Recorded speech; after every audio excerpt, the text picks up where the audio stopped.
Simplement parce que c'est le nom des fondateurs de l'entreprise et c'était il y a plus de 120 ans. On en est aujourd'hui à la 5e génération.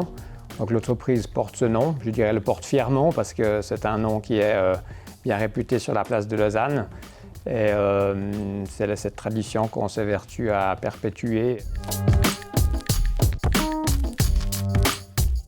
On essaye aujourd'hui de moderniser l'entreprise et on sait combien c'est nécessaire, notamment dans le domaine de la gérance.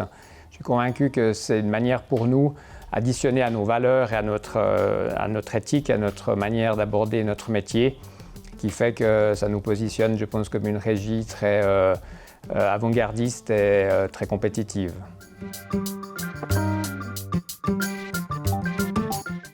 Le métier de la gérance est une activité qui a très peu évolué au cours des décennies passées et qu'aujourd'hui, il y a vraiment un train à prendre et il y a vraiment une nécessité absolue de faire évoluer cette activité à l'aide notamment des outils digitaux. Et on doit pouvoir être aidé un peu par des moyens qui nous permettent de nous concentrer, je dirais, ou concentrer l'humain sur des tâches à valeur ajoutée.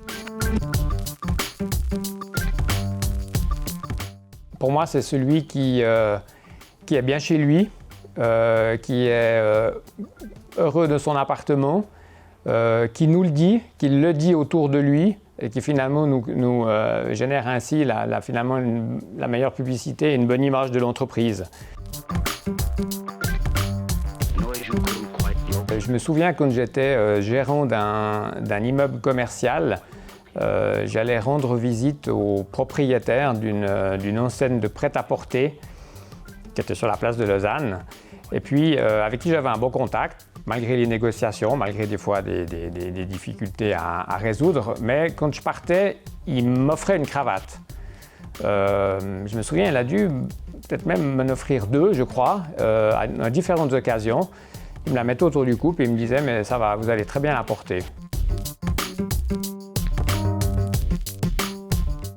Dans l'esprit de l'opinion publique, il y a souvent la tendance à confondre le régisseur et le propriétaire. Donc souvent, finalement, on fait un peu l'écran dans ce genre de circonstances parce qu'on représente les intérêts d'un client et finalement, ce n'est pas toujours nous qui décidons de